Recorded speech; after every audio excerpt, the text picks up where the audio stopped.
Hey everybody, welcome to Goots' Wrestling Pod. I'm your host, Ray Goots, and it's Halloween time. We're here at Halloween Havoc 93, and with me is Andrew Lee, bro! Andrew Lee, how you feeling, bro? Good. Halloween in April. I'm excited for this. Before we get into Halloween, AEW, not a lot to report, but AEW's ratings are back down to earth. Nobody gives a fuck anymore. CM Punk's their only draw. Any thoughts on that? Yeah, they should have I was saying last episode that they should lean further into this. And they should have had Will Ospreay on the show openly shitting on Grayson Waller. All right. They need to do this. I want wrestling. All right. We want wrestling. Okay. That's what the public wants, and the ratings just show that because they didn't do any of that stuff. That's why their ratings are back down to the 700,000. You Dude, know you know what I've noticed, and like what nobody you wants to. notice? I've noticed because like some of the and someone mentioned it, and I started paying attention to it because I hate these guys, dude. The amount of people that shut the show off when the Young Bucks come on screen every week is fucking crazy. Like they lose like 50,000 people every time they come on screen. Like it's every week. It's happening so often now that you can't just be like, oh, it's a coincidence. When they come on screen, people actually shut the TV off. And the other segment where people shut the TV off was when Swerve came out. Everyone shut the TV off. And those Really? are, You don't like Swerve? I'm just saying that's when people shut the TV off. I like Swerve, but I'm just saying that's when people shut the TVs off. And those like the two acts they're pushing is like the top acts. Like Young Bucks. I almost feel the Young Bucks are gonna be in the main event if they're gonna do something with Jack Perry. Dude, that's not a good sign for the Bucks. Speaking of Jack Perry, he was recently at a show for New Windy Japan City. Pro Wrestling in Chicago, and he got a pretty good reaction. One thing that's positive out of this whole thing, and you're gonna have to admit this too, is they were able to shake off the whole Jungle Boy gimmick off of him. He's no longer a Jungle Boy. He's like Jack Perry. Yeah. Well, that I mean that's good. Let's see. But here's the thing: like those fan, if you go to New Japan, you're like a hardcore internet fan. Like there's no like fucking regular people that go to New Japan shows. Let's see the reactions he gets. At the end, look, at the end of the day, he has to come back at Dynasty. It would be stupid for him not to come back, and you have Yeah, to really push I this see guy that. now. I agree. And we'll see what happens. I mean, but you have to do it, and it might backfire on them. People might not like this guy, or it might lead to something good. But you showed the footage, and now you have no choice but to push this guy. If you don't push him, or he doesn't come back at Dynasty, showing that footage was complete waste of time. That's the one thing Yeah. they have to do. He has to come back at Dynasty. Yeah. The only problem with that is like, man, it is Tony Khan. It's I mean, he's gonna he's come back in a big pop, and then he's gonna be wrestling on Collision against Lee Moriarty. yeah, that's the thing with Tony Khan. He's so bad at his job. He's like he can have the hottest act in wrestling, and he has multiple times where he has had the hottest act in wrestling at that moment, hotter than anything that's on like WWE, like Acclaimed. things like the Acclaimed, which is also his idea. Like the Acclaimed tag team idea came from him, and he built it up to the point where it became. There was a point, wouldn't you agree? They were the hottest act in wrestling. Yeah, I see And that as then the fact that and people then he hate them cooled it now. off. What? The fact that people hate them now. Yeah, Um, I don't know how the fuck he cooled it off. I don't know how he did that. He just did it. It's insane. you know why? Because he would take them off TV for like hours. Yeah, I know, but I'm saying like, why did he do that? Like, I don't understand. Like, he's insane. Anyway, But like I'll give you a perfect example. Like it should have been Swerve versus MJF at the December pay per view, not Samoa Joe. And they should have gave Swerve the belt in December. He was so hot after that Hangman Page match. yeah, But the thing about it is instead he had him fighting fucking Marshmallow Keith Lee, Bearcat, and then the Bearcat got injured, and then he had him fight Dustin Rhodes on yeah, paper. I remember that. And then now they're giving, now it's like the end of April. Now they're giving him the title match, and it's like, man, that should have been months ago. He should have been the one to take out MJF. You knew MJF was going away. Let Swerve take him out, not Adam Cole. Who, you stuck to the Adam Cole thing. Adam Cole can't move. You know he's gotten worse because they had made him travel. Yeah, I heard about this. Yeah, his rehabilitation kind of relapsed, and Yeah, he needs to take even more time off. I have a theory on that. I don't even think that's true. I think he knows I'm getting paid if I wrestle or if I sit on my ass, regardless. And I he think is making this up to just kind of sit on his ass and make money. whether it's true or not, the second they found out his leg was that bad, because I thought the reason why they kept having him come out was his leg wasn't bad. I thought the big reveal was he'd be like, Yeah, I like never hurt he my was leg. faking it the whole time. Yeah. And then Mhm. he was gonna rest, and then no, the guy's leg is actually hurt, but you still made him the top heel and then you couldn't do it. And now that they look like goofs, the undisputed idiots, whatever the fuck they're called, this new team. Yeah, it's just he's not good at his job, He you should know. he should have like he should have pivoted. He should have had Swerve be the devil or Lee Moriarty. I keep using Lee Moriarty as the example. He should have had or Bearcat Keith Lee. Somebody else should have been the devil when the guy if the guy can't wrestle, then don't make the guy the big mastermind heel. The guy can't fucking move. All right, Yeah, I that's agree. like the Yeah, higher power is draws after the fucking after he breaks his neck. Oh I think it would have been good if it was Swerve who took out MJF. Like it yeah, would have been. I think that would have been good. I mean, whatever. I don't want to talk about that. I guess well this is let's talk why about what he needs to lean into the WWE stuff. It's much more interesting. But we're here to talk about Halloween Havoc 1993. Spin the wheel, make the deal. This is happening for again two. October 24th, 1993. What's the attendance? It's 6,000 people in New Orleans. Did you see, by the way, 6,000. Forbes said AEW is worth $2 billion. Who said this? Forbes yesterday. Forbes said They can't AEW is really give worth any like real proof. $2 billion. Yeah. Meanwhile, WCW 93 is outdrawing now. And dude, journalism is so bad. I feel like back in the day, it would say, yeah, WCW is worth like $9 billion. All right. So a little thing about this attendance, though. Yeah, it's 6,000, but supposedly a lot of it was paper. Yeah, like it's 6,000 people, but they're like saying there are some reports claiming that even possibly half of that is paper. Well, I mean, That's I bad. mean, I don't pay for my AEW tickets, so that tells you. Yeah. I mean, I Have do you noticed they remember. stopped it? Have you noticed though? Because have you noticed about Meltzer that he would like whenever like Conrad reads the Observer and he goes like the attendance of WCW shows, Meltzer always gave out the comp number, but he doesn't give out the comp number for AEW. And I know for a fact there's a ton of comps in AEW shows. Oh, of course. Yeah, you and I, dude. I mean, when I went to go World's End, I was a free ticket. That was a comp ticket. Yeah, I Yeah, was comp. I've been comp for all yeah. my AEW I've stuff, been offered multiple comped AEW but tickets, he doesn't announce the comp number anymore. including by you, I think. And you Yeah. know what? I turned multiple down. Like I don't even want to go to these. I remember I was offered the one in Newark, and I was just like, I don't want to go to this show. This show stunk. I had a bad time at World's End. I just did not have a good time. You know, it just wasn't. I have you know what? If wrestling's free, I have a good time. Yeah, yeah. I just sometimes I can't surround. I can't. I don't have a good time surrounded by people who are. I shouldn't say this because I like I'm a wrestling No, fan I'm going to too. say something that you're not going to say. WWE fans are more normal than AEW fans. It's just a fact. They're easier to be Not around. even about normalcy. It's like They're more well behaved. yeah, I think some AEW fans like I get the sense that they're fake. Is like the best way to say it. It's like I think they're faking how good something is, you Mm-hmm. know? And I'm sitting there and someone's sitting next to me. We're watching this terrible Julia Hart Sky Blue match at World's End. And they're going like, that was awesome. Guys, that was awesome. And I'm like, you know it's not awesome.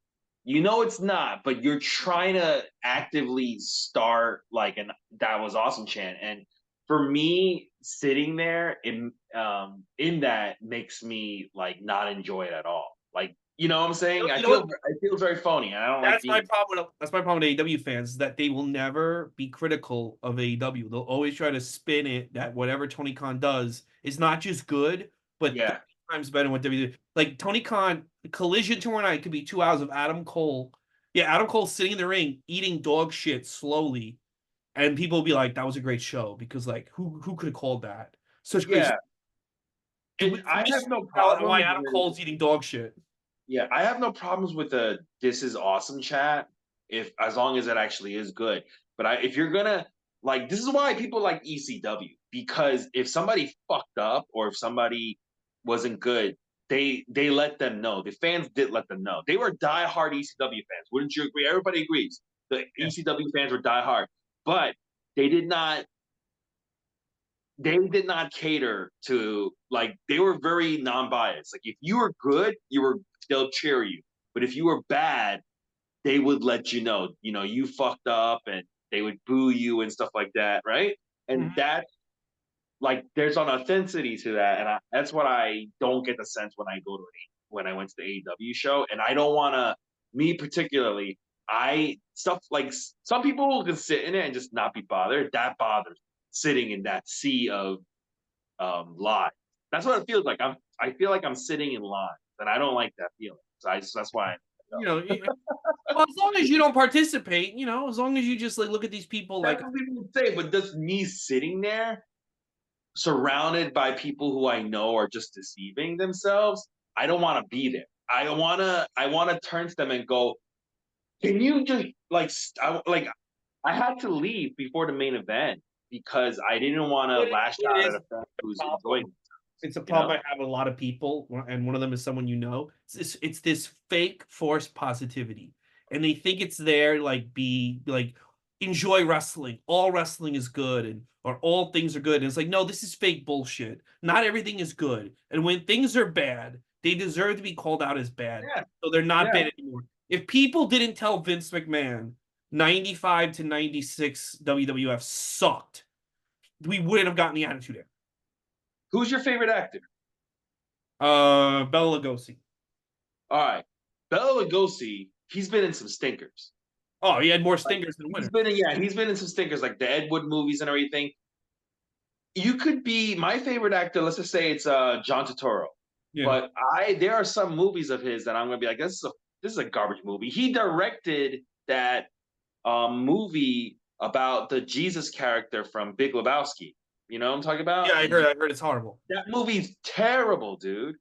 And he's my favorite actor, but I'm willing to go like, dude, that was so terrible. It's so dumb. It was such a dumb movie too, and like it has nothing to do with Big Lebowski almost. And it's But that's how things get better. Is like you're like yeah, this wasn't exactly. good. And if being a true fan is also expecting the best out of the people that you want, right? And you like. And I just like I don't want to be negative to people who they also paid good money to go see this and they want to enjoy it. That's why I have to take myself out because I don't know if I can control myself. I don't know if I can't just grab it and go, snap out of it. Stop being a fucking delusional. I don't want to That's be why that like guy. that's why I we were talking earlier about DC Comics and I stopped buying them in 2011. Yeah. There's always Huh? some rumor going around that Warner's just going to pull the plug on them.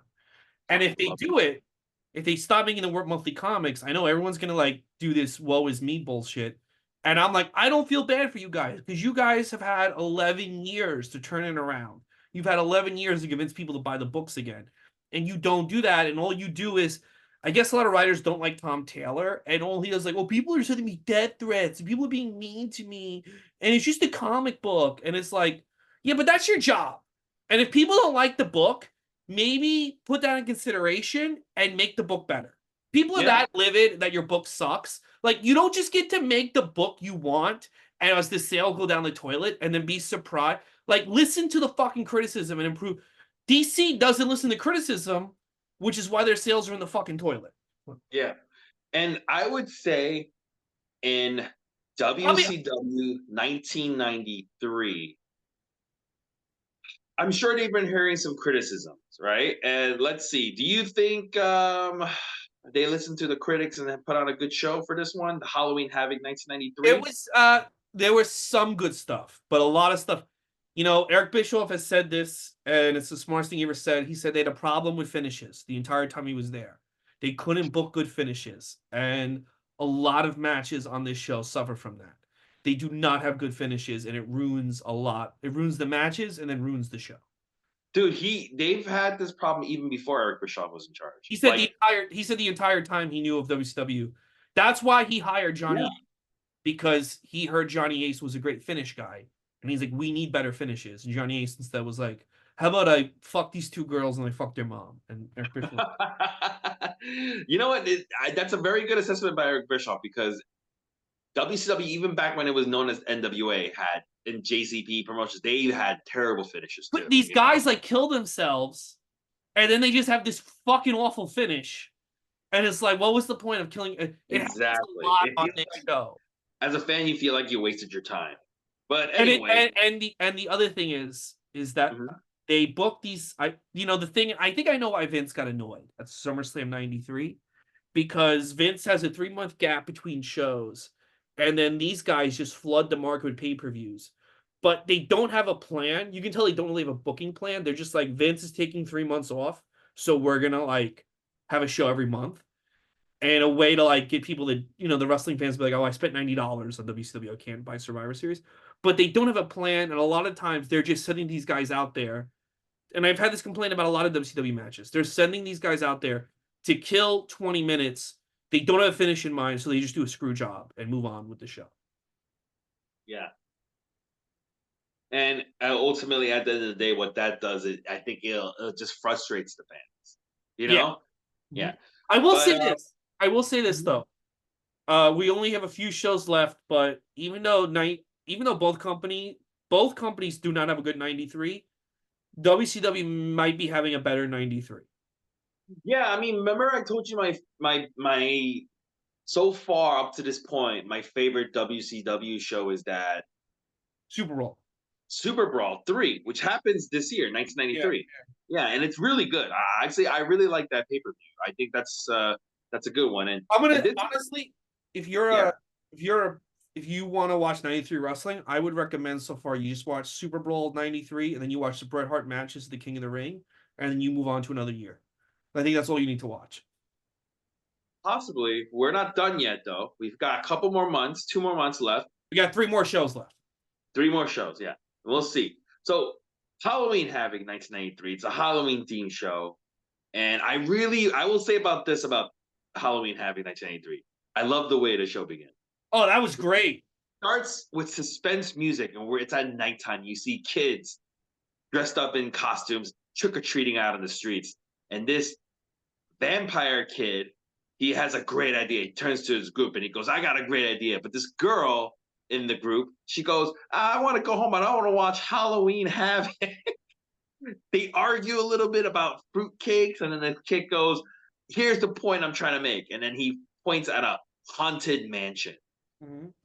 This is so far good. And then we get a camera shot from inside the mansion, which that part I didn't really like because it ruins the illusion. But anyway, they ring the doorbell, and the doorbell screams, and the door opens, and it's Tony Schiavone. And he's acting all creepy, and he's acting all stiff, and this girl asks him, hey, Tony Schiavone, shouldn't you be at the pay-per-view? What are you doing here? And he says, oh, he has a helicopter. And then they go like, what's that smell? And he goes, oh, it's the cookies. My wife made some cookies. You want to have some? And he invites those kids in. And then the vampire kid goes, hey, I want to see something scary, all right? I don't want no cookies. I want something scary. So he goes, oh, well, come in for that too. So the kids finally decide to just go into this random man's house. And they know him. He's not random. They know him. Oh, yeah, I guess it's true. Tony Schiavone is just like suddenly all of a sudden on the stairs. And the kids are like, Tony, how did you call the door and get right up on the stairs so quick? And then Tony talks about, like, he starts going like, oh, it's magical. Like, spin the wheel, make the deal. And he's like talking about Halloween Havoc, but it's not scaring anybody. And then he goes, oh, you want something really scary? So then all of a sudden he rips off his face and he's this giant bat monster. And then we go to the arena. This is such a great intro. It was long too. It was like a 5-minute like segment. It was really good. I think it's probably the best little like short movie they made in that era. And that's why I never hear anyone shit on it, but I also never hear anyone talk about it. I thought it was really well done. I thought it was a great intro. It was different. It didn't feel like most WCW intros I think are very cheesy, like tonight, Cactus Jack is gonna wrestle Vader. It's WrestlePalooza, baby. You know what I mean? And Yeah. this was like kind of like really well done, and it was a good start. And unlike Halloween Havoc '92, it actually felt like a Halloween show. Yes, yes. I would say I like that the Castle of Fear thing better with the Sting and Vader, Oh, but yeah, I like that. Yeah, no, I like this one better. I don't know why. yeah. I maybe it's like because they're so cheesy. I mean, they do a whole bunch of these in WCW, right? The Yeah. Bash the Beach, this, the Castle of Fear, this. I like these little, like, I don't even know what you call them, little Mini movie movies, things. short What? films, short films. Yeah, these little short films they do. I actually like them a lot. And you know what I was thinking is somebody should do this again. Like somebody should do these. They're kind of funny. Big You Tony know, Khan. yeah, maybe Tony Khan, maybe TNA, who knows? But someone should do it. Anyways, Eric Bischoff, the man in charge, who is dressed as a Confederate soldier, he welcomes us and he That didn't throws, age well. yeah, and he throws it to Tony Schiavone, who is dressed up as Jesse Ventura. Jesse Ventura is dressed up as a doctor. And we're gonna go right to our first match. It is a six-man match. Harlem Heat and the Equalizer versus Ice Train and the Shockmaster and Charlie, Native American Charlie Norris. It's a rough one. Rough. Yeah. Cole from Harlem Heat and Ice Train, they start the match. Ice Train is too strong. So Kane tries to take his try at Ice Train, but all the good guys come in and they make frequent tags on Kane. They're putting the beating on Kane. The bad guys, though, they eventually start putting the beatings on Ice Train, but they can't maintain it as all the faces start beating on the Equalizer, and we get our "Whoop There It Is" chant. The heels finally start getting the heat on Charlie Norris, but Cole misses a big splash and makes a hot tag. What do you call it? Charlie Norris makes a hot tag to Shockmaster, and he does a bear hug drop on Cole to win the match. Afterwards, Shockmaster and Equalizer have a little fight afterwards, but Shockmaster beats him up anyways. What did you think about this opening match? What a stinker. Not good at all. It's all right. Why do you think it's a stinker? That's just six guys I don't give a shit about. I mean, I kind of give a shit about Harlem Heat one day, but not right now. You don't like Charlie Norris? No, no, dude, no. It's just like I mean, poor Booker T, but like, there's only so much he can do. He's new. He's not who he's gonna be, and he's stuck with like five of the biggest scrubs on the planet. All right, fair What a enough. rough way to start. At least they didn't. You know what? At least they didn't do what they did before, which is you started with Ricky Steamboat or Chris Benoit, and then like there's nowhere to go when you have like the ding dongs walk out later. Yeah, yeah, and you know what? It wasn't that long, so I was like, it was Yeah, okay. I mean, yeah, it wasn't the longest. Yeah, Eric Bischoff, he is with Terry Taylor, who left WWF again. Remember last time we saw Terry Taylor? He Yeah. was like a backstage like interviewer. Now he's back, and he has now went from being a backstage interviewer to a referee. And he's like, I'm gonna be the referee of Ric Flair's match tonight, and it's and he goes, you know what, I've done a lot of shitty things while I was a wrestler. It's finally a chance to do something good. That's why he's gonna be a referee. This is what I was talking about, like the revolving door around the early '90s, where people are going from one to the next, just constantly. Well, It's kind Terry of Taylor, interesting. I Just mean, pop out of nowhere, just like, oh shit, wasn't this guy just here at WWF or something? So we got second match, Paul Orndorff, Mr. Wonderful, with the assassin number one, who's just like pouring out of his fucking mask, he's so right? fat. He's so fat. He's so fat. Granted, to be fair, he is old, right? But he's But why? that Why mask. is he? You know what? Another big problem with this show was the managers. The managers were very bad on this show. They all, You know what? It Not really. all of them. Not all of them. Well, Jeeves was good, but like, I'll tell you, but like this guy just seemed like such a throwback to like, he's had, first of all, he had the stench of failure. And number two, he just felt like a throwback to like the shittiest 70s wrestling show. You know? That's fair. Yeah, that's fair. So Paul Orndorff with Assassin number 1 versus Ricky the Dragon. And Paul Orndorff attacks right from Jump Street as fans start chanting, Paula, Paula. Orndorff takes the fight outside and then to the ramp, and he slams Ricky Steamboat on the ramp. Ricky Steamboat tries to dive back onto Paul Orndorff, but Paul telegraphs it and the beating continues. There is this one really cool spot with Ricky Steamboat where they're running the ropes and Ricky Steamboat like hooks Paul Orndorff's arm and he does great spinning mat slam, and this allows Ricky Steamboat to get some control. Do you know what spot I'm talking about? Yeah, that was a great spot. I know someone should do that move. It's an excellent move. After a beating, Paul Orndorff takes the fight right back to Ricky on the outside, and he even throws him over the rails. This fight's getting out of hand. Paul Orndorff takes a pile driver, and Ricky Steamboat. Paul Orndorff tries to do his pile driver, but Ricky reverses it, and they do a bridge up very late in the match. That was very impressive because these guys are tired, but they're still in such great physical shape that they can even still do a bridge up. Ricky hits a flying crossbody press, but the assassin somehow is able to distract the referee, which makes Ricky Steamboat mad. Ricky's so mad, he shoves the referee out of the way, which allows Paul Orndorff to toss Ricky outside. And while he's on the floor and try to get up, the assassin puts a plate inside his mask. And then he headbutts Ricky Steamboat, which almost knocks him out. And Ricky loses to a count out. What did you think about this match? It was fine until that fucking finish. Yes, it was such a good match until that finish. I mean, this guy, Ricky Steamboat, looks like a fucking Olympic athlete. And then this fucking fat slob takes like a pool cue and puts it by his eye, and he knocks out Ricky Steamboat. Ricky Steamboat looked like he actually looked weaker. I think I feel like they're like, we don't want Paul Orndorff to pin Ricky, but we want him to win. And I'm like, this finish where he got hit in the back by some old man and couldn't get back up made him look weaker than if you just pinned him. Like, yeah. It was a horrendous finish, and you could feel the crowd lose their enthusiasm for the show the second this hit. Dude, yeah. WCW is undefeated for deflating crowds.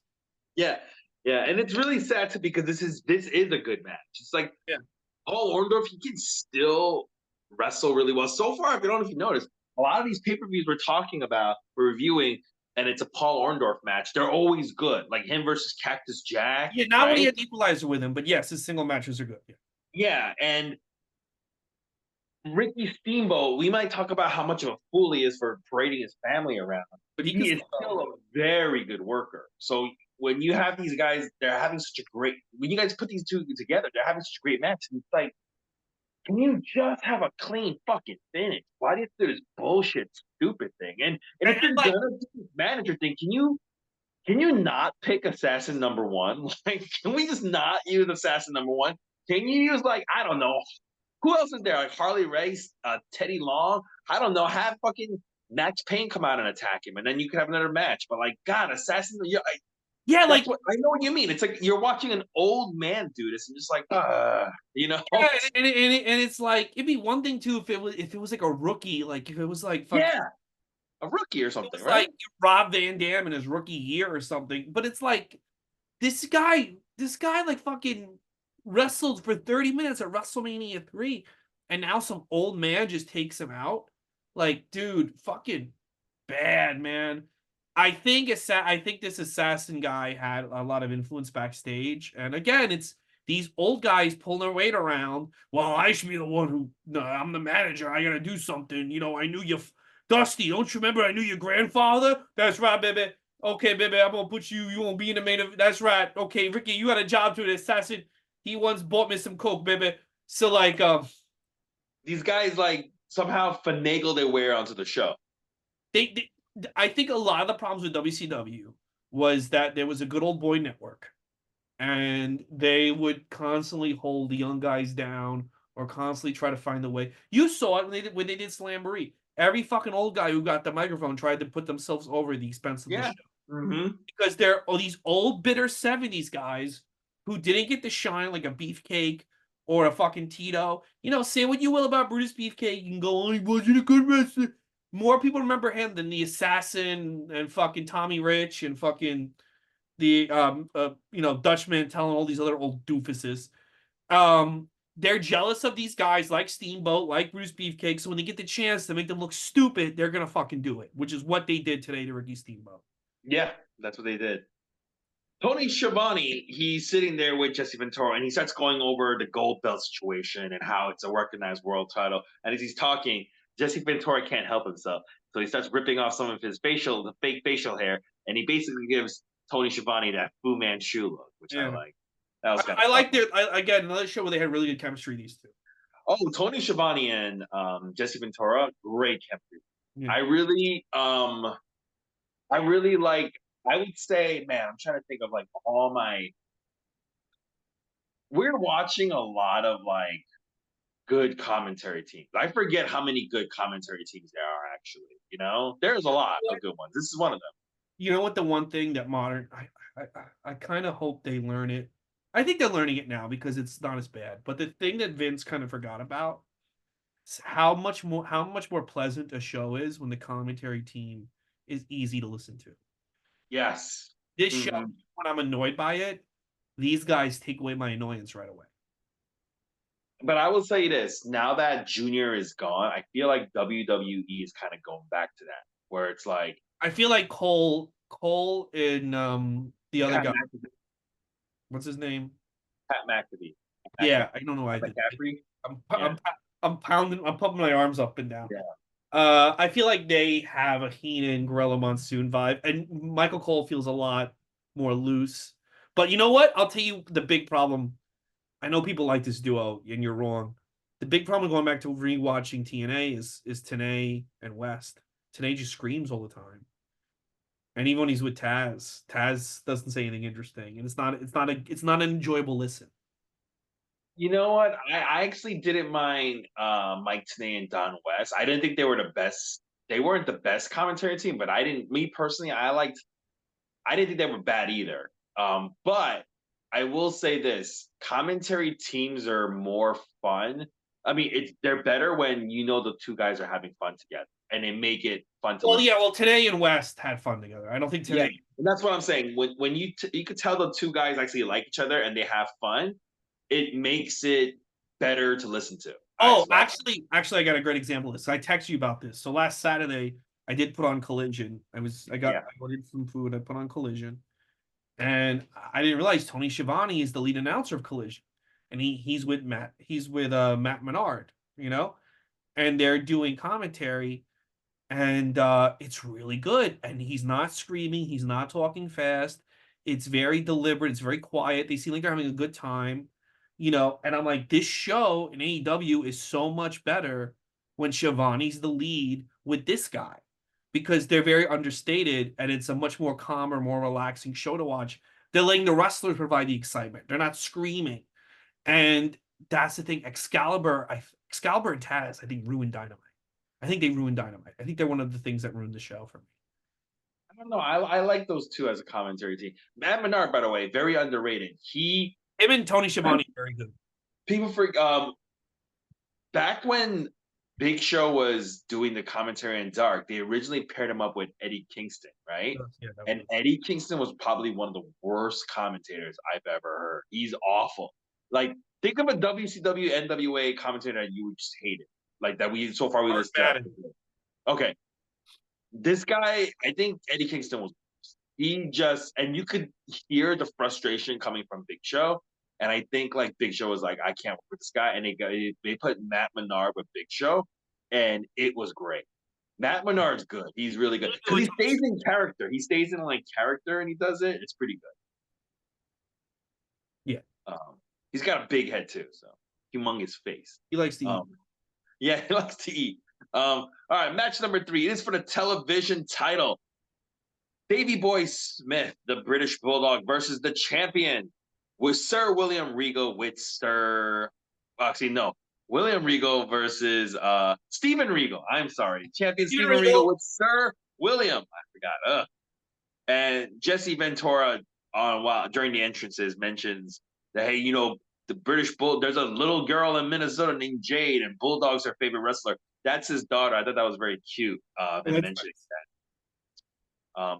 Very fun feeling out process between these two British wrestlers in the beginning, with the Bulldog even pulling out some flips that you normally don't see him do. And I was like, man, British Bulldog can fucking wrestle, not all of it is all just power shit. He can actually wrestle. Hmm. Davy Boy Smith, there's a cool spot they do where Davy Boy has Regal in like a wrist lock, and then like Regal would like throw a snapmare, and then like Davy Boy would reverse back into a wrist lock, and then he would do a snapmare. They do a whole series of this. It's pretty good. I was like, I like this fucking thing. Right? You know what I'm talking about? The spot? Yeah, That was dude, great. there's a lot of really good. I wish these two wrestle more. There's a lot of Yeah, wrestling it, in it this. was like seeing like a different side of British Bulldog, you know? Because He's you only think, oh, he's a really power doing the guy. British catch can style. Exactly. Even when he was wrestling Brett at SummerSlam, he was still doing his power stuff. Yeah. And this one is just like that British style. It's beautiful. Uh, here's a fun spot in this match. They actually fuck up a monkey flip, right? They don't. I think something happens where I think British Bulldog doesn't elevate Regal as much as he's supposed to, and Regal kind of lands on top of him. But Regal improvises like an injury cell, so it looks like it was planned. He just starts going like, "Oh," I start selling his back, like because he landing on British Bulldog really hurt him more. And I was like, that's the thing that's missing in wrestling right now. I feel like a lot of people, when they fuck up a spot, you know what they do, right? They go back and they redo it. You Mm-hmm. know how you see that in matches? They just Oh, I fuck up see a it all spot. the time. It's Yeah, that's how it happens all the time. Now, how about this? All right, you fuck up a spot, play off of it. Don't redo it. Play off of it. Fake like an injury because you fucked up the spot. Just they didn't go back and redo the monkey flip. They're like, oh, we fucked it up, but I'm gonna sell it like I got hurt worse because we fucked it up. And I just thought that was beautiful. That's if people want to talk about how good Steven Regal was as a wrestler, that's one of the things they should look at this match. just Um, yeah. Sir William starts causing a distraction, which allows William Regal to start a sneak attack, cause him to make sneak attack, and then from there it's Steven Regal in control for the rest of this match. I don't know if you noticed, but starting from this match, there was a fan that started doing this really annoying Indian like war cry, I didn't notice it. like that's what it sounded like. I didn't notice it. Oh, okay, Yeah. so this is the first match where he does it. That and it makes people laugh, right? Because it was like in a lull moment of the match, and it makes audience members laugh, and you see them all look at the kid, and that because of that, this fucking fool will be doing that stupid sound throughout the rest of the show, multiple times per match. I didn't hear it. You didn't hear it? Oh man, you gotta go back and listen. It's like you hear the Well, stupid. no, because it's gonna ruin this show for me. Because it sounds Yeah. really. If you're listening to this, tell me if you hear that stupid like. It's so annoying. Bulldog hits a power slam, which also knocks Sir William off the apron. But the power slam only gets a 2 count. I was like, what the fuck? Nobody kicks out of this finisher. And Steven Regal is the one who's kicking out of it. And because he kicked out of it, Bulldog decides to hit a power driver. But the ref counts to 2 right before you get to 3. Time limit expires. What did you think about match number 3? It's gonna sound. We're gonna hear this a lot. It was great until the finish. Oh, Look, I disagree. This was a great finish. I don't think it was a great finish at all. Why don't you think it was a great finish? You counted 3. You keep counting. That's the rule. Once you're in the middle of a count, you don't stop. You don't stop because the time limit expired. If you're at 2, you put your hand down at 3. You only stop if you didn't start at 1. No, we've seen plenty of matches where that's happened. We saw a WCW match where I think it was with the Southern boys, the Southern guys. They did a match where it was like 1, 2. Dustin was in it. Remember, Dystin Rhodes was in it. Yeah, no, I don't like that. If you're counting 1, 2, I think you should. It's like saying when in the NBA when you throw the ball and even though if you throw the ball but it's in the air when the buzzer hits, you still let the ball play out, and if it goes in, it counts. That's what it should be. It's not like, oh, the buzzer hit while the ball's still in the air, so that 3-point doesn't count. You still lose. Like, no, you still like threw the ball when the time. So if you take the pin when there's still the time, that's not on you. That's on the referee, because the referee then should count faster. Okay, I think that's fair. That's a very fair assessment. Because we've seen this before in WCW, it's in their continuity, so I'm okay with it. I thought it was kind I of look. Here's the deal. A year ago, this fucking guy. This is my other problem with this match. A year ago, this fucking guy won the main event at Wembley. You've had him now for almost a year.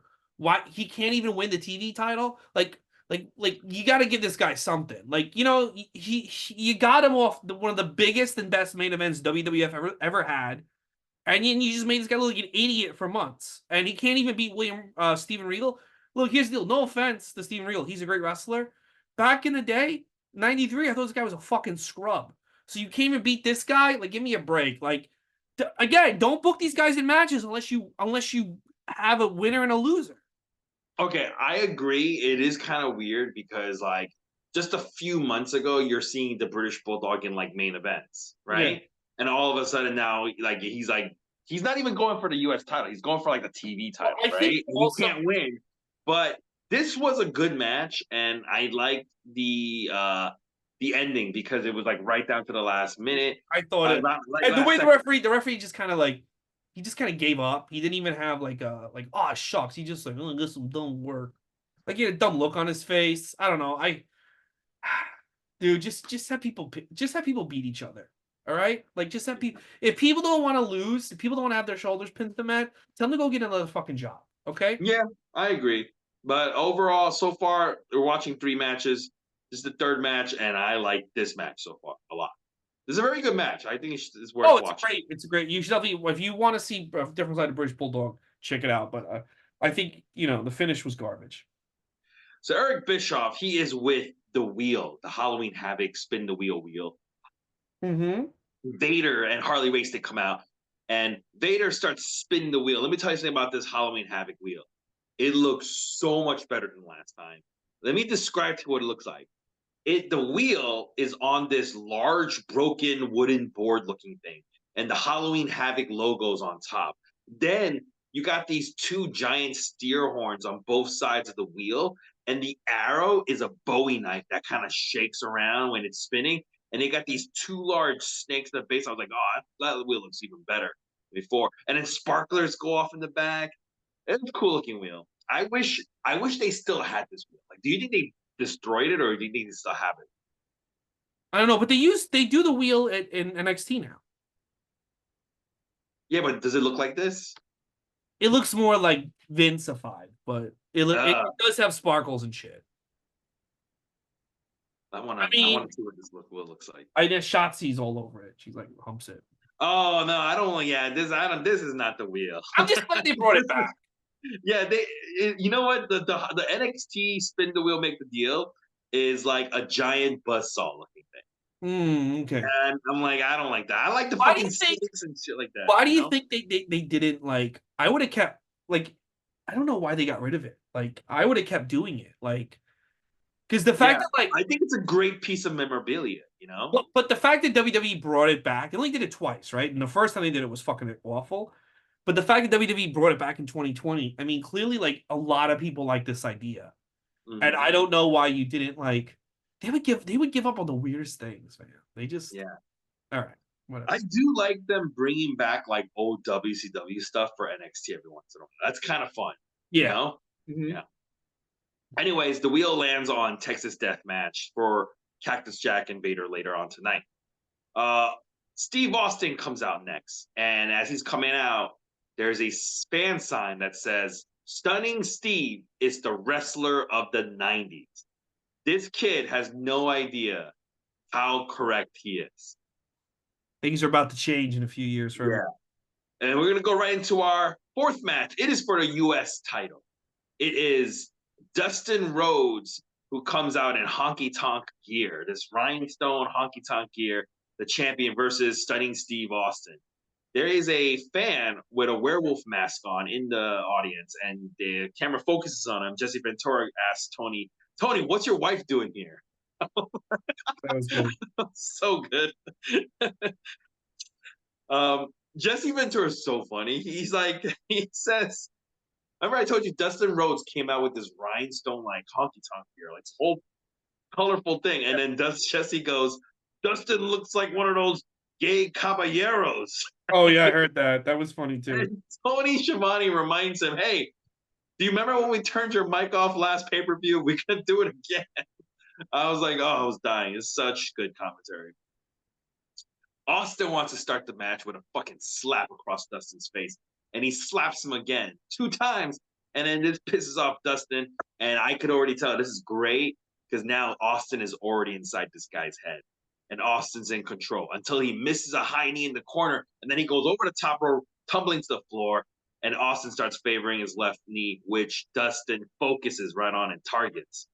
Austin pokes Dustin in the eyes, and when the referee is all up in Austin's face about the eye poke, he low blows Dustin, and Dustin is hurting, but because he's a low blow, but he's able to do this great move where he's on the floor and Austin's trying to like pull on his arm, and Dustin yanks Austin into the corner, Mm-hmm. but Austin catches himself and launches himself from the corner into a knee drop on Dustin's throat. Great move. I don't know if you saw that. You know what spot I'm talking about? Yeah, there was a lot Beautiful. of great moves in this match. What a Oh, match between these two.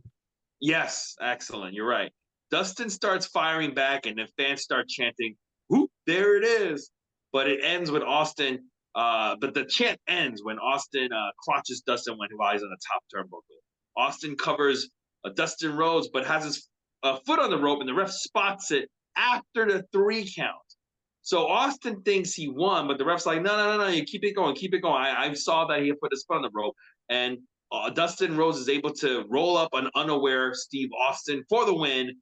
As soon as his match is over, Austin is annoyed. He's mad. So he brings Dustin Rhodes with the belt, which causes Dustin to bleed. And Austin leaves with the belt. What did you think about match number 4? I liked it until the finish again. I really liked it though. I, man, I wonder Dustin's problems in WWF had to be really bad because I feel like if Austin thought he could get this type of match out of Dustin in 98, 99, he would have said to Vince, make this guy Dustin Rhodes again because we can do it. We can like, they had such good chemistry. And the fact that they never had a serious match in WWF is crazy to me because can you imagine if they gave Dustin the Cody Rhodes push, but as a heel? And really believed in him and got behind him, and these two had this level of a match on a WWF pay-per-view, it would have been amazing. But the finish just it's so botchy and it's so like everything they do is perfect until the finish, and it just looks like shit. It just everything is like shit, and then Austin lays him out with the belt. That looked good, but like the finishing sequence with the ref, I get it was shocking how bad that was. Because everything else is like fucking perfect. This match made me realize, like, wow, I'm a big fan now of the natural Dusty Rhodes. Yes. Like Now I get I why Cody. Now I at get why this Cody's point, the best. yeah, at this point, I'm like, you know what I noticed about this guy? Every time I watch him in a match, it's one of the best matches on the pay per view. Yeah. Like, there's hands down. And I think like what sucks is that whenever someone talks about him, like he just recently did an interview with Chris Van Vliet. I don't know if you saw that interview. It's pretty No, good. Did you see that? no, I But don't watch it. I don't watch Chris Van Vliet. oh, well, the thing with that, like just like any other interview Dustin Rhodes does, they always talk about Gold Dust and they Mm-hmm. talk about AEW. They don't talk about how good he fucking was in WCW as just Dustin Rhodes. But he was so good, and I'm a big fan of just Dustin Rhodes. You know Now, what? one interesting thing about that interview you should watch. Chris Van Vliet, he picks up a cue from Dustin because Dustin keeps talking about back in the day everyone could work. So he goes, Dustin, you keep saying that. Are you trying to say that today not everybody can work? And Dustin goes, no, not everybody can work today. There's only a handful of us. And I was like, damn, he was like real. He got real, like he called it as it was. And Chris goes like, what do you mean then? Explain what that means. And he goes, back in the day, you like right now, everybody rehearses everything. We go in the back and we talk about all the fucking things we're gonna do, kind of like Macho Man and Randy Savage, right? But he said back in the day, you didn't always do that. Some people did that, But some places you had to improvise. You had to listen to the crowd and go based on what, like, so you go in not knowing a single fucking thing you're supposed to do except for the finish, right? And you just make shit up the whole rest of the way. And he said, like, some promotions wanted that, some promotions didn't want that. And you had to go there and find out what it was, and you had to just make it up on the fly, like just adjust, right? And he said the problem today is there's a lot of wrestlers who don't know how to adjust, A lot of right? comics don't know how to adjust either. Yeah. And you know what? Here's the thing. It's almost like if you're talking about comedy, right? You know Yeah. how like there's some comics.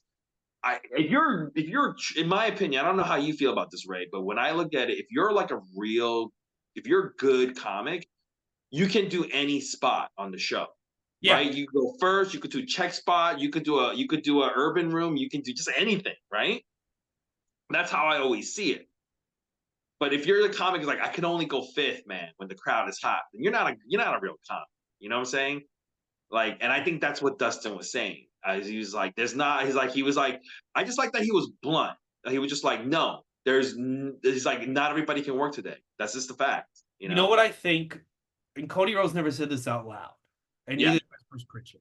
But the more I'm watching, you know what I think Cody, when he relaunched himself in the Indies, I think he was like, I'm gonna do the natural if the company got behind the natural. Like what could have Dustin been if everyone got behind him as himself? And I think that's what he did. And do you remember he thanked Bruce Pritchard? He thanked Bruce Pritchard at WrestleMania Yes. 40. I Hmm. think when Bruce Pritchard hired him, because Bruce Pritchard wanted Dustin in '93 as Dustin.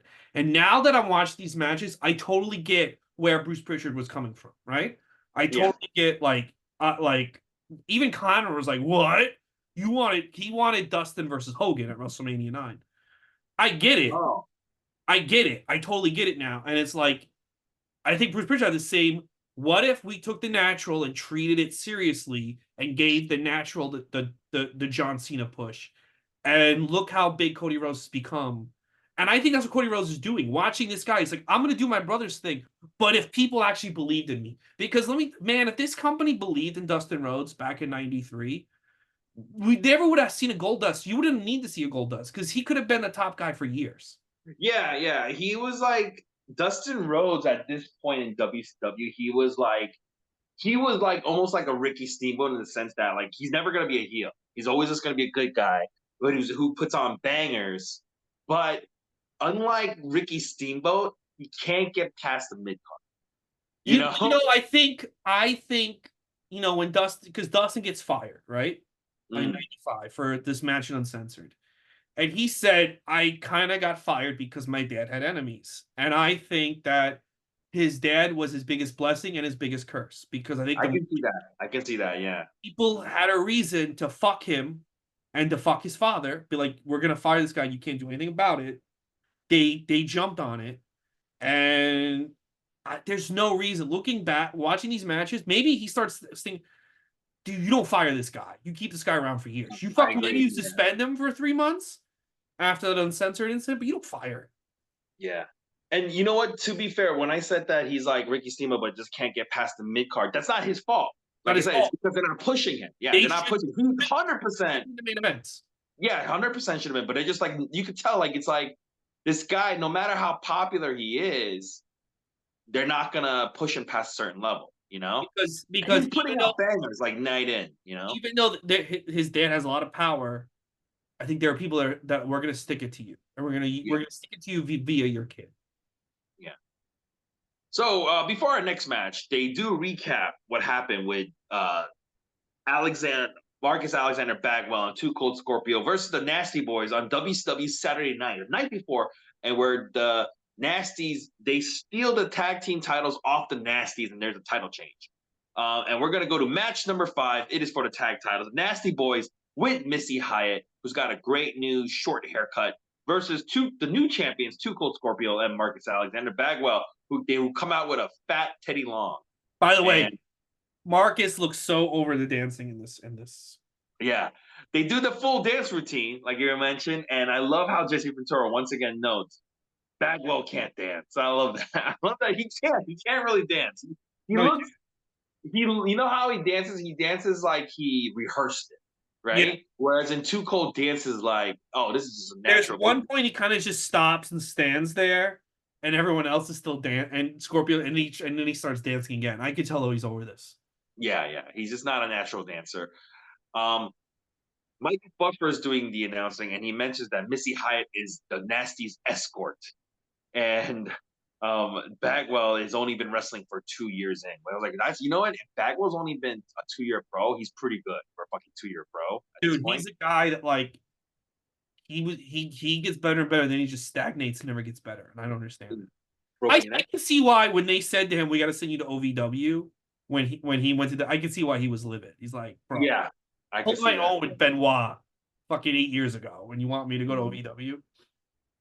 By the way, I think I figured out why um I like Missy Hyatt in this moment You want to here fuck in her? the 90s. No, she reminds me of the cartoon Harley Quinn from the Batman animated That's you know series. what? That's a great. Yeah, that's a great. But you know what? It's not over the top. Like nowadays, if a woman's like, "I'm gonna channel Harlequin," they would like Alexa Bliss dressed like an idiot. Yeah, yeah, no. She just does it She herself. she if you like her voice Mhm. sounds like she's got that accent that Harley Quinn has in the cartoon, right? Yeah, but it's her real And- voice. Yeah, and when Missy Hyatt in this role, especially now that she's a heel with the Nasties, she makes these faces that are very cartoony, right? That reminds me of Harley Quinn. So if Mhm. you go back and watch it, just go back and if you guys can take a look, listen to her voice, see her facial expression. She reminds you of the Harley Quinn you see from the animated series. So that's what I'm thinking about. But anyway, this match it starts with Two Cold Scorpio and the Bagwell hitting the Nasty Boys with the belt, but there's no DQ. They start off hitting them with the fucking belts. There's no DQ. Like what the fuck? And then Bagwell forces a kiss on Missy Hyatt, which is gonna come back to haunt him later on. But instead, we With get a whoop. STDs. Well, yeah, but we also get a whoop. There it is chant. Let me ask you a question. How come it's only on these WCW pay per views that we keep getting this fucking chant?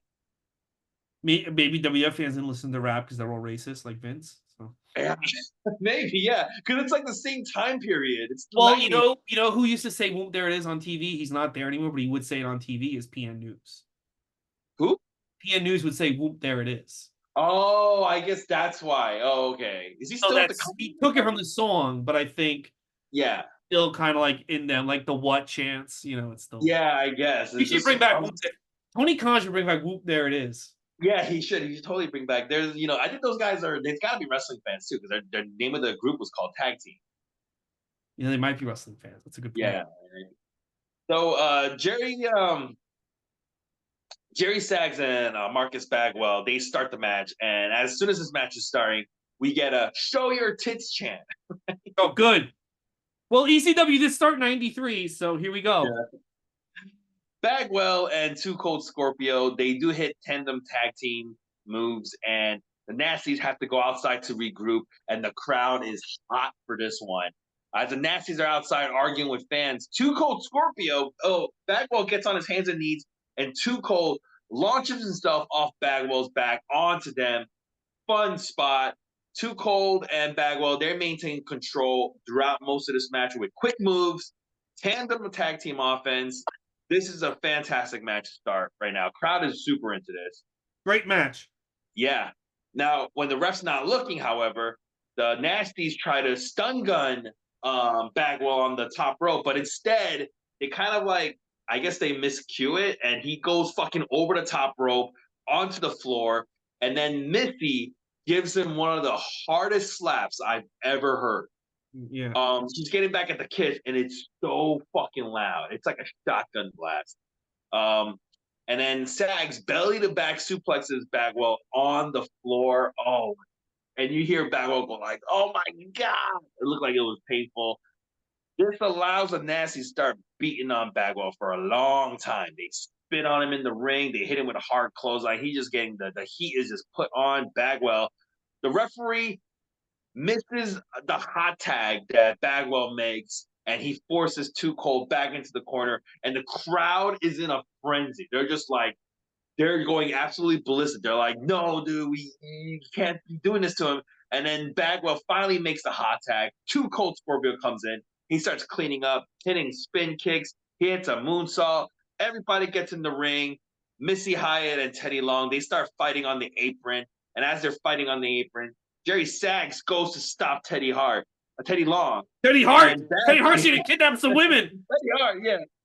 And Bagwell, he grabs Sags and Missy, and he fucking does a double noggin knocker on them. And then Too Cold, meanwhile, hits his 450 Scorpio splash on Brian Knobbs. And while the referee is forcing Bagwell back into the corner, Jerry Sags comes in and hits Too Cold with his own boot and reverses the cover for the Nasties to regain the tag titles. What did you think about match number 5 for this tag team title? I loved it, man. It's so funny when you actually watch these shows who you change your opinion of. Okay, I've said this time and time again. Man, Bagwell's just been killing it, bro. He's been killing it, and the Nasty Boys have been killing it. And we already knew. When I was a kid, I really was a big fan of Too Cold and Bagwell. I thought they were so cool. And the fucking Nasties are killing it too. I mean, Scorpio, we knew. I always knew. That was since I was a baby with a belly willy. But who knew? Fucking great. I loved it. I will say this. I am a big fan of Missy Hyatt? black and white tag teams. I just really like black and white tag teams. Well, that's because you're half racist. So. Yeah, I don't know. I just really like it. When I was a kid, I was a big fan. Like High Energy, and now these guys. It feels like a buddy cop movie. Yeah, I guess maybe that's why I'm really into it. But I just always think they're fun to watch. Eric Bischoff is with Colonel Parker and Sid Vicious, and Sid says it's time for Sting to wake up and face the reality. Sid Vicious rules the world, and we're gonna go to match number 6 to see who is the franchise of WCW match. Sid Vicious with Colonel Parker versus Sting. There is a crazy looking Sting fan. Did you see him? And he's shouting, "Sting's the man!" He's got giant neck veins. Tony Khan. And the fans are holding him. Did you see this kid? No, dude. I don't pay. I gotta pay more attention to the audience. Yeah. I'm a very good. If you're a wrestling company, I'm a very good fan because the audience members could be sucking each other's cocks in every and I don't notice it. I just notice the ring. Oh, okay. But no, they want me to only notice the ring. They don't want me to pay attention. Of course, yeah. Sid starts by hitting Sting when he's not looking, but it has no effect. Sting turns the tide very quickly, and Sid has to regroup outside, but Sting chases him out into the crowd. Colonel Parker, back in the ring, grabs Sting's foot as Sting tries to run the ropes, and this distraction finally allows Sid to chokeslam Sting, and Sid Vicious starts the beating, including dropping Sting right on the guardrails. When the ref's not looking and distracted, Colonel Parker also gets his own licks in. And there's even a point where Sid hits Sting in the back with a chair. Sid puts him in a bear hug, and they focus on a welt on Sting's back. And Jesse Ventura claims, hey, that welt's from the chair shot. But the welt was there long before that. Sid starts firing back, and he hits 2 stinger splashes. But as they tussle near the ropes, who is that? Scream? Ghostface, yeah. Oh, okay. As Sting and Sid Vicious are tussling near the ropes, Colonel Parker is trying to grab Sting's foot to trip him up, but he's so confused because all the legs, he ends up grabbing Sting's foot by accident, which makes Sid fall. Sid gets annoyed, and as he's admonishing Colonel Parker, Sting rolls him up for the win. And once again, the fans chant, there it is, as Colonel Parker tries desperately to plead to Sid, please don't kick my ass, and Sid just leaves. What did you think about match number 6? First of all, let's say, so we've seen them wrestle at Halloween Havoc 90. Both guys have improved leaps and bounds since then. It's very impressive because Sid has probably wrestled since Halloween Havoc 90. This is a very good match. The crowd is on fire. These guys are the hottest guys in the promotion. Here's my problem with the match. Colonel Parker is way too big of a dude to be a manager. I mean, there's a point where Sid walks outside and you see them next to each other, and you're like, fuck, this guy's huge. I'm talking about Colonel Parker, not Sid. And that is not a good thing. That's like having fucking John Gonzalez be Brock Lesnar's manager. Suddenly, Brock's not that impressive when you know? Yeah. And Parker also looks like Parker kind of misses his timing with the foot grab. He looks like an idiot. He makes Sid look like an idiot. Other than that, I really enjoyed the match, but I kind of feel like, man, they never should. Colonel Parker takes away from Sid, and he takes away from the match. You know, he's too old school, goofy Southern. He's too big to be next to Sid. You're trying to get this guy over as a monster, and he detracts, and he kind of fucks up the finish. But other than that, I thought it was a great match. I really like the chemistry between these two, man. I agree. I think you're right in that Colonel Parker is too much of a caricature for this match. It's just not good. Yeah, these guys are like, again, it's like the next level. It's like these guys like they're like the wrestlers of today, you know. And you have this guy like the Southern Wrestling, Jerry Lawler, Mid-South Coliseum. I fucked my cousin in the ass, you know. Like, and it's like, get him out of here, bro. This is the shit that held us back. Yeah. Hebrew. So after this match, show us the Chris Star. No, I'll get him in a second. So wait, I can hear. I'll go get Chris Star. Tell me what you're saying. All right. So after this match, they show you a clip of video of Vader training with Harley Race, and they also show Cactus Jack praying to his little bag that he was able to get back. This is going to be the main event. But before we get the main event, we're going to go to match number 7. There is Chris Star. Look at that. Cool, right? Yeah, that's pretty cool. Definitely. How much you pay for it? $11 with my coupon. $11 is a pretty good deal. That's a pretty good deal. Yeah. This was one of my favorite weird comics when I was a little baby. Chris Star. Chris Star. Wait, did it come in the see-through box or did it come in see-through? See-through. They're back. Oh, so it was in a see-through. It was in a window. Okay. Yeah. What was the Build-A-Figure? It is the Void, the Sentry's evil persona. Oh, cool. That's cool. All right. So match number 7. It is for the graphic says match for the belt. So let me explain what that. Tony Schiavone tries to explain. It is for the world heavyweight title, but WCW doesn't recognize it. But WCW International does. But that's not a real thing. WCW International is a fake thing. It's made up, like Rio de Janeiro. So Ric Flair, he comes out with Fifi. And he's going to be facing the champion, Rick Rude, who comes out and he's got the Halloween tights. Terry Taylor is the second referee. He's going to be on the outside. And Buffer does the announcements. And as he's doing the announcements and introductions for Ric Flair, Ric Flair gets tons of fireworks. And Jesse asks, all that for the challenger? Like, yeah. But he's right. Rick Rude got nothing. And Flair got all these, like, yeah, it makes no sense, you know? Mm-hmm. Flair starts the attack early, but he gets the figure 4 on early, something we've seen before. And once again, we get a whoop, there it is chant. Ric Flair hits the crossbody on Rude when he's up against the ropes, and he go over the top, and Rude lands on a chair awkwardly. A lot of the same spots from the first match they had, putting on the figure 4 early, that what do you call it? Flair coming off with a fucking like axe handler from the top. It's just like they're doing the same match over again. Really. This is where, so I think they must have had their problems after Fall Brawl. These two are not even trying in this match. No, I agree. I shouldn't have said no, but yeah, I agree. Yeah, I agree with you. This was like they did not want to try anything new. Like they just started going, we're just gonna do the same shit we did last time. And it was like, okay. Mm-hmm. Rick Rude uses a chair on Flair, but Taylor stops him. And they do that same fucking long chinlock spot that Rude did previously. But this time, Rick Rude has a humongous booger on his left nostril. It's the only difference. There's a ref bump. Oh, this part, I guess. There's a ref bump, and then Taylor gets in the ring, but he gets ref bump too. Rick Rude gets the brass knuckles out, just like last time. Flair backdrops him, and Rude drops the knuckles. But a ring attendant grabs the knuckles and he moves it into the corner. Luckily, Flair is able to find it and get it. And Flair hits Rude with it. And as Taylor is about to count 1, 2, 3, their first original ref, Randy Anderson, stops him and says, I saw Ric Flair use the knuckles. And he gives the win to Rick Rude by DQ. Afterwards, Flair gets mad and he grabs the belt, but Rude grabs Fifi, so Flair stops him, and that's basically it. What did you think about this Flair versus Rick Rude 2?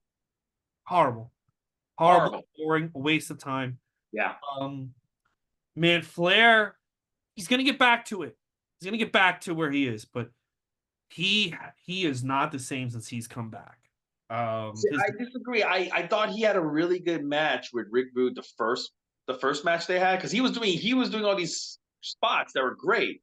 But this was like almost they had the same exact match. Same spot. I put the blame on Rick Rude, I gotta say. I think I put the blame on Rick Rude for this match being this bad. So the first match I saw with them, which was like what was it, Fall Brawl? Yeah. The one they had. Okay. In that one, Flair was doing all the crazy moves, like the crossbody on the ropes, the jumping off the top rope to the floor with the axe handle. He was going crazy, and it was like Rick Rude was kind of just like not really doing much. So in that one, I would say Rick Rude was kind of holding that match back from being really, really good. In this match, it's still kind of Rick Rude because they're having the same exact match. They're just doing the same thing over again. So once again, he's doing nothing. But I also kind of be like Ric Flair, like, dude, like this is I've never seen Flair do this where he has the same exact match like consecutively. I just think they could not give a fuck about working with each other, and like they're Yeah, like, I wonder what happened. I wonder like what caused them to like not get along.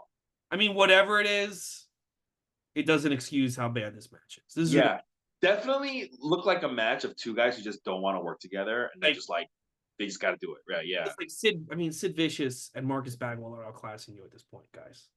Yeah, it definitely felt like that. Buff is the stuff. Yeah, all right, let's weird. All right, so we're time for the main event. Tony Schiavone goes over the rules. Gary Capetta goes over the rules, but it's too many rules for me to like really keep track. So I'm like, I don't know what the fuck. There's too many rules for this stupid fucking match. I just couldn't get it.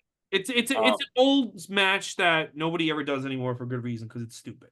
Yeah, but they made the best out of what they had to work. Exactly. So we're gonna go to eighth and final match, Texas Death Match. The title is not on the line. WCW World Heavyweight Champion Vader comes out with Harley Race versus Cactus Jack, and they start right away on the ramp. Vader has Cactus by the post, and he tries to like punch him. Cactus moves, and he punches the post, and they start fighting around the ring. And Vader takes a hard chair shot to the head. Back in the ring, Vader starts dominating Cactus right away, just pelting him with fucking hard, stiff punches. And Cactus Jack is able to suplex Vader from the ring to the ramp. And as Cactus Jack starts getting up, you can really see how stiff those punches were because Cactus Jack is bleeding all over the face. Yeah. And yeah, all over the face. Crazy. It's like, yeah.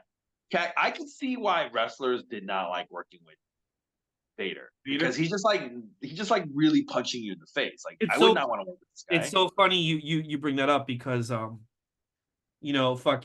I was listening to Mick Foley's podcast today. I'm a year behind, and he's telling a story about Vader, and Vader has to go around the horn with Shawn Michaels, but WWF has way more dates, and they're like, listen, they go to Vader, that WCW shit isn't gonna fly with Shawn Michaels 5 nights a week. So you gotta shore it up. And Vader got in his head, and when Vader couldn't go that hard, they said he was never the same because like he got in his head, he didn't know what to do. And like Steve Austin was like, wow, he's wrestling now like Rey Mysterio. Now he's just gotta get to Rey. He's wrestling now like a Rey Mysterio, Chris Benoit. He just gotta get to their weight and we'll be good. Like in other words, like he's no longer wrestling like Vader. Yeah. But Vader, like his confidence completely collapsed in WWF because you can't punch Shawn Michaels till he's bleeding everywhere. Just not gonna fly. Mm-hmm. That's terrible. But yeah, I'm you know me, I'm not a big Shawn Michaels fan, but I agree. You can't just be like, this is not real. It's not supposed to be real. You can't just be like punching people in the face every day. It's fucking insane. Dude, fucking when we get to Starrcade '93, Vader's hitting Ric Flair in the face for real, and Flair's in the corner. And Harley Race goes, punch him as hard as you can. And Flair goes, I don't want to. He goes, if you don't fucking punch him as hard as you can, I'm going to fucking punch you as hard as I can. And I'm not going to let up. And you're probably going to lose this match, even though you're supposed to win. So Flair went. And Flair said, I never actually hit somebody that hard in the ring before, but he was hitting me so hard. And Harley Race is like, what are you doing? This guy's like box. And that's his fucking manager. This guy's boxing you to death. Like, what is he? This guy exactly. No, but that Harley Race is old school, but he's correct. That's what you should supposed to be doing that, dude. When I was watching this, and I'm watching Vader punch Cactus Jack, I'm like, "Whoa, those look hard." I'm like, "Those are some good punches because they look so real." And then when Cactus gets up in his face is like bloody mess, I was like, "Gee." Dude, there's a moment where Jesse Ventura is just quiet, and then he just goes, I've never seen anything like this. And that's all he says. And I think it's like this match is so graphic that even Jesse can't do his shtick. He just is like, what am I watching? This is crazy. Yeah. This was close to like looking like a real fight. At some certain points, not all of it. Certain points. But anyway, they're on the ramp. Cactus Jack is fucking a bloody mess on his face, and he gets a fucking chair, and I can tell, what do you call it? Yeah, Cactus Jack with a chair. He gets Vader in. He basically starts hitting Vader with the chair, and up they get to the grave by the stage. You know, the fake Halloween grave and shit they have set up on the stage, and they actually go into the grave. They actually fall into the fighting into the grave. Cactus Jack comes out first, and then Vader starts crawling out of the grave. But on the grave, there's a tombstone that actually says Vader on it. And you got like the smoke machine going. You got the crazy lights. It's a great visual of seeing Vader crawl out of his own grave. It's great. It's a great shot. That was cool. Yeah, it looked like a movie scene. Fantastic. Cactus Jack, he picks up one of the cactus props on the stage and he hits Vader with it. And what do you call it? He gets his like first pinfall. So they do this thing where if you get a pinfall, you get 30-second rest period, right? So 30 seconds you don't have to touch the guy or something like that. And then after that, Cactus hits him right away, and then Vader falls off the ramp, and Cactus does his elbow drop off the ramp onto Vader, and he gets his second pinfall. Awesome. Then back in the ring, Cactus Jack gets like the oldest looking table in the world into this ring. It's like a dirty, dusty table. You can tell this is way before ECW, all this stuff. Yeah. This is not like your standard press table. This is like an old looking press table. And he whips Vader onto the table, but it doesn't break. Cactus Jack, he tries to do his apron, like the sunset flip off the apron. There's a 4 spot, but he can't pull Vader down.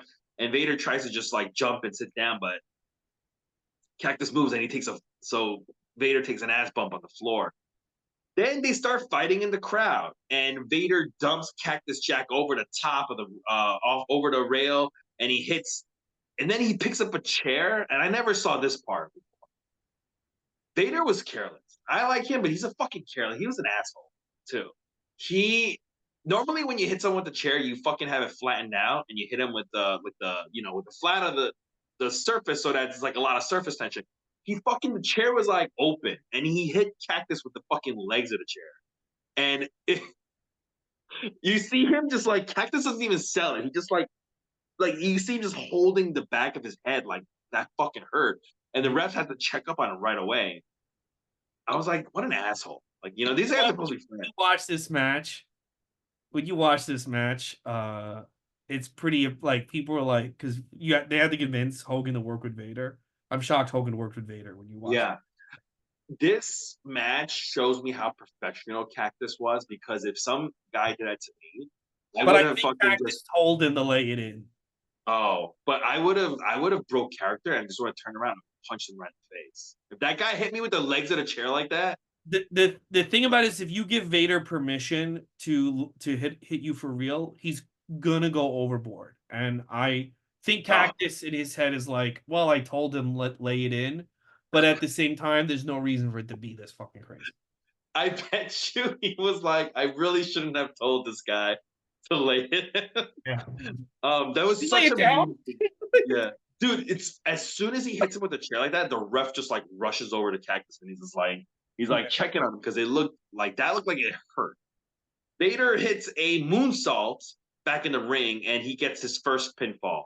Then they're fighting back on the ramp, and Cactus Jack is like he's got like a chokehold on Vader, and he's piggybacked on Vader, and then Vader just like falls back with Cactus on him, and it is a loud thud, and the crowd just like, oh my god, and then he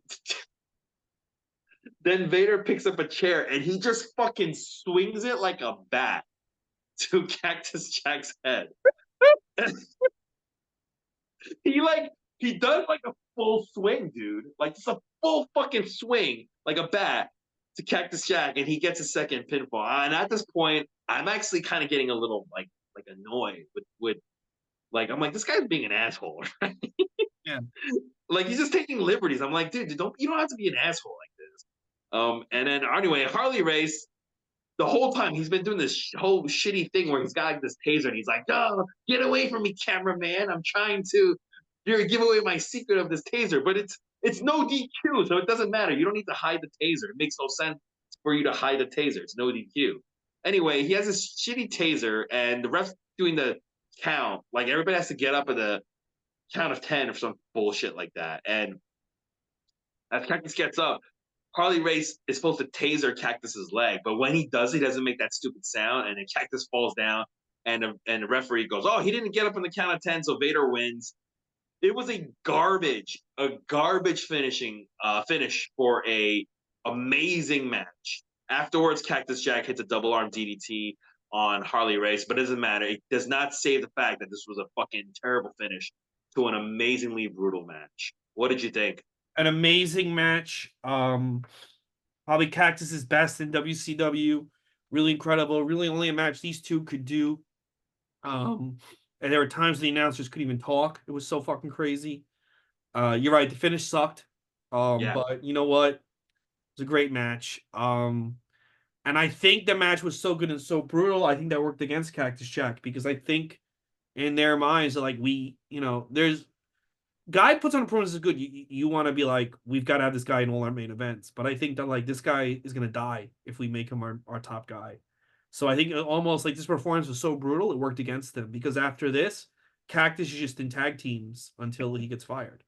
And the next time one of his other matches with Vader, he loses an ear. And I think that it's almost like you're a liability. You go so hard, you're a liability. And but like what a great match and a great performance by both guys. And I this was, even though the finish sucked, this match was so good. I give it match of the night. Yeah, I could say this is worth match. See, I don't really hate Halloween Havoc 1993 so much. It's like there's some of these I don't matches hate it, but it's like not. It's okay. Like a lot of these yeah, shows, it's okay. Yeah, they seem very yeah. direct. I didn't leave like I didn't finish the show going, this was a fucking waste of my time. I was like, Yeah. honestly, it was pretty all right. I think if you're bored and you want to see like a good Vader versus Cactus Jack match, this is in there. If you want to see a really good British Bulldog Steven Regal match, this is in Good here. Sid Vicious match.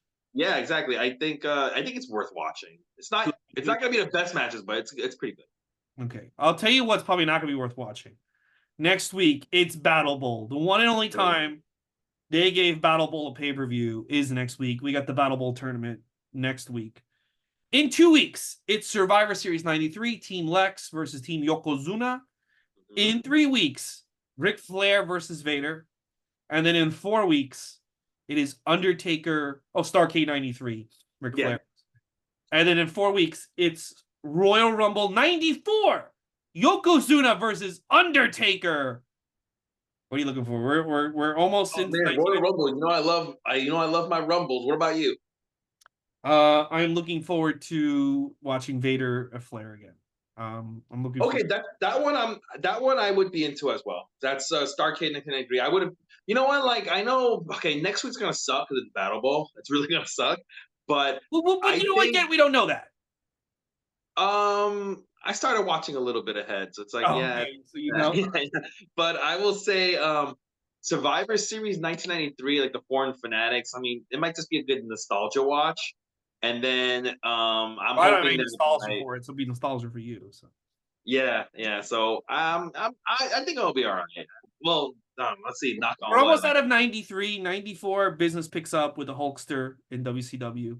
So we're getting every week. It's we're getting closer every day. I'll be honest with you. Didn't you say this was going to be like a downtime in wrestling, 1993 or Yeah, something like it that? feels like. So far, I'm enjoying it. I'm enjoying the WCW side. I'm not so much enjoying the WWF side, except for the Bret Hart matches were good. So, Yeah, I mean, come on, King of the Ring was good, and yeah. we had Ludwig Borga. I don't know what I'm enjoying 1993. Well, So you're gonna get a lot of Ludwig Vorga in 2 weeks. All yeah, right, guys.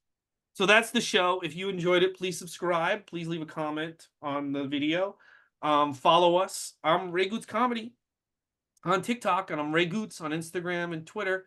And Andrew's Andrew Son of Lee on yeah. Instagram. So give us a follow. And next week, get ready to bowl. Get ready for Battle Bowl. And we'll see you in a week. Thanks. Bye.